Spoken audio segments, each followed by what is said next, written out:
Hi, welcome to Plantbased for me. Today's episode is Real Talk, why I eat 80/20. So this episode is going to be about why I eat plant-based, which to me is 80% of the time vegan and 20% of the time not vegan. So eating fish or dairy or meat during those meals. So number one, grossest one first.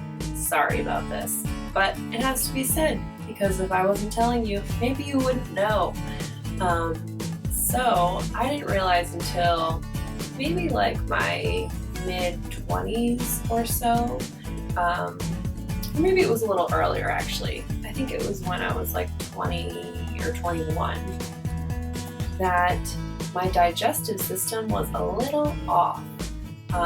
Meaning that I was only doing number 2 about every 3 days, which maybe you're okay with that, but once you realize that there's a better option, i.e. every day, meaning regular, you will feel like it's great. It's great to be regular. Eating plant-based really helps with that because once you start eating lots of vegetables and fruits, you're naturally taking in more fiber, and fiber is great if you would like to be regular. Alright, I promise that was like the grossest one. We got it out of the way. Moving on to number 2. My energy levels were like meh before I started eating plant-based. If someone had asked me like, how are your energy levels on any given day, I would have been like, fine. But now that I'm eating plant-based, I'm not even lying. Like, you can ask my boyfriend. Most days I wake up in the morning and I'm like, hello. He's like, please stop. Please don't do that to me. And I feel like my energy level is a much more kind of like, as long as I'm eating regularly, obviously, because I think anyone who goes like 4 hours or 5 hours with not eating, whatever it means to you, like people can get a little hangry once your blood sugar drops too low. But in general, my just like level of energy is like good all the time. I'm recording this right now at 9:30 p.m. at night, and I feel great right now. Like I feel the same amount of energy that I had when I woke up this morning, which is really cool.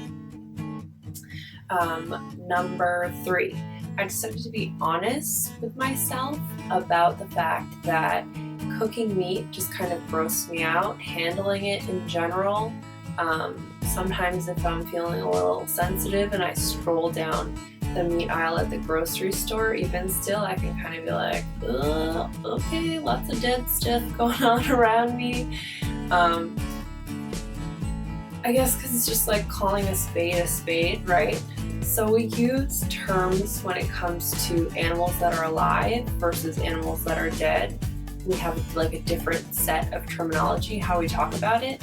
And part of that is to kind of just normalize the fact that we're eating animals. And I mean, I still eat animals, so I'm not judging anyone at all.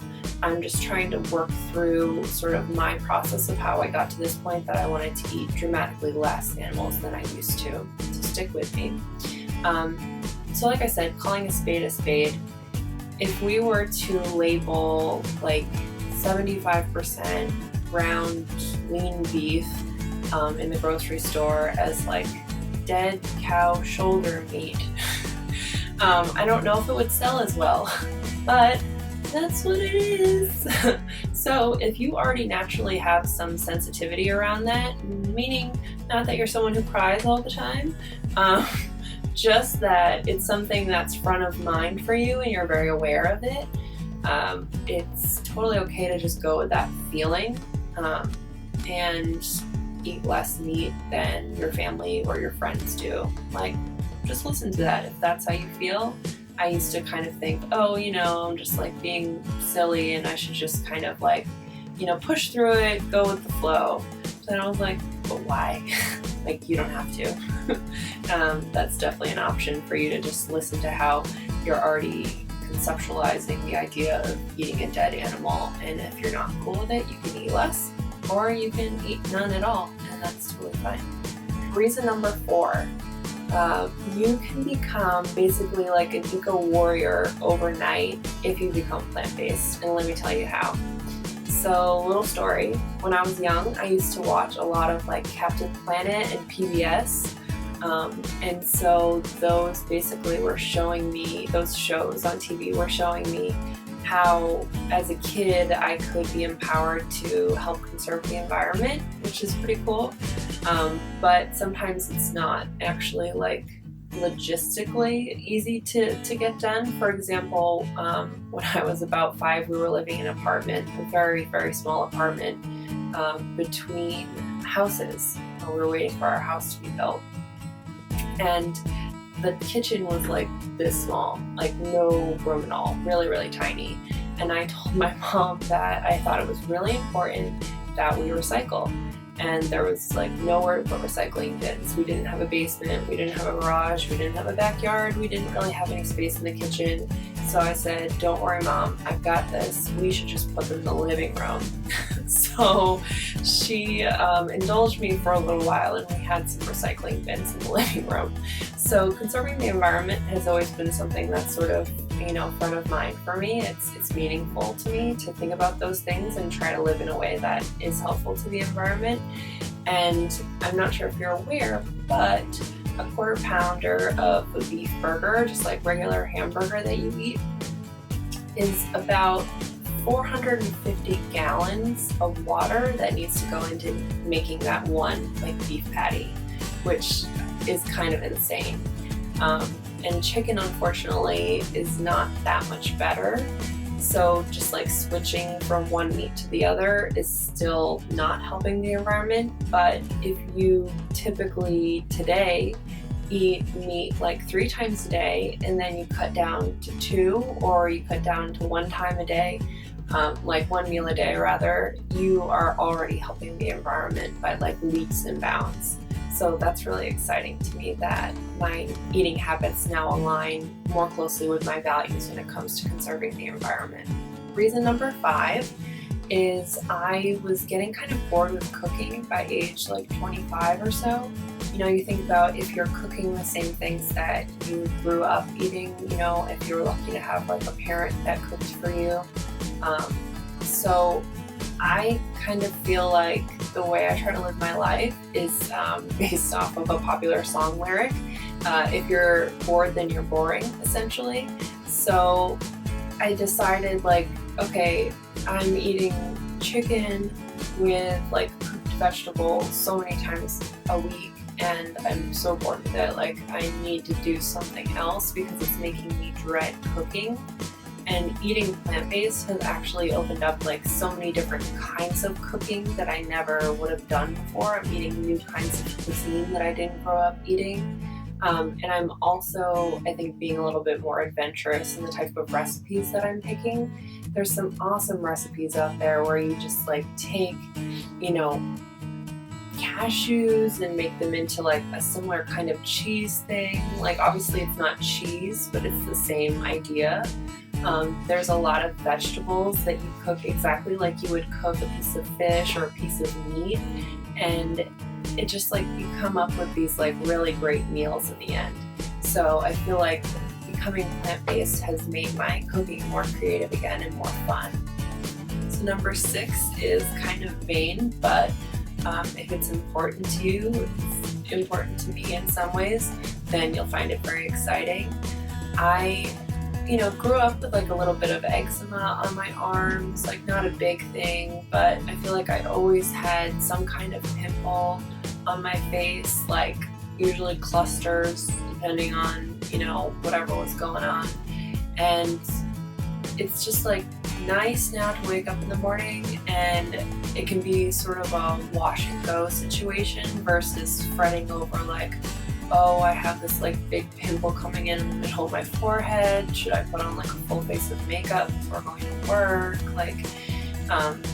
And just like not feeling great about yourself throughout the day when you look in the mirror in the bathroom or something, and just like knowing that you feel like how you want to look is not how you look when you look in the mirror, which is not something you should have to spend so much time thinking about, because there's so many other things you could spend time thinking about, obviously, during your day. So it's really cool now to just like wake up in the morning, and I still get pimples, definitely, but I'm not getting like any under the skin, like cystic acne stuff. The last time I got one of those was like after I had eaten a lot of cheese one day. Because like I said, you know, I'm not 100% vegan. So it's really interesting to see how switching my eating so that I'm consuming more vegetables, more fruit, which naturally has a lot of water in it, so that really helps with your skin. And then also just cutting out dairy, you know, not fully, but I rarely eat it now, so that really has helped a lot too. So if you're interested in getting clearer skin, then there you go. Eating plant-based will definitely help you. My final reason for why I eat 80-20 is sort of flipping against everything that I've said and just explaining why I'm not 100% vegan. I just feel personally for how I live my life right now, meaning where I live, who I spend my time with, as far as whether their diet is really vegan, vegetarian, it shouldn't be a determining factor on how you eat personally, but it does play into it in social situations. And then there's also the point that there are times when I want to eat things that are not vegan. Every once in a while I'll be like, oh, I could really go for like some fresh seafood right now, or maybe every like 3 months or something I kind of want to have a steak, like a really good steak. And so that's something that I do, because it's something that I have made peace with personally. I was vegan for maybe like 2 months or something, and I just didn't feel like it was sustainable for me personally. But the fact that I probably eat meat and dairy like intentionally, you know, if it has slipped into something that I ate and I didn't realize it, you know, we're all human, we're doing the best that we can. But as far as like going to a restaurant and actually ordering a hamburger or ordering pasta that's like covered in cheese, for the most part, that's probably like 1 or 2 meals out of the week for me now, which maybe if you do the math will be closer to like 90-10, but that doesn't sound as cute as 80-20, does it? So yeah, that's where I am right now with my eating, 80-20. I call it plant-based because I'm obviously not vegan, but I want to make it really clear that most of what I'm consuming is not meat or dairy, and I'm very excited about it, if you can't tell. So I invite you to check out my other videos on YouTube, and also visit my website if you're looking for support or more resources, and that's Plantbased for Me. So that's Plantbased for FOR.me, not .com. And I hope to see you soon. Okay, bye.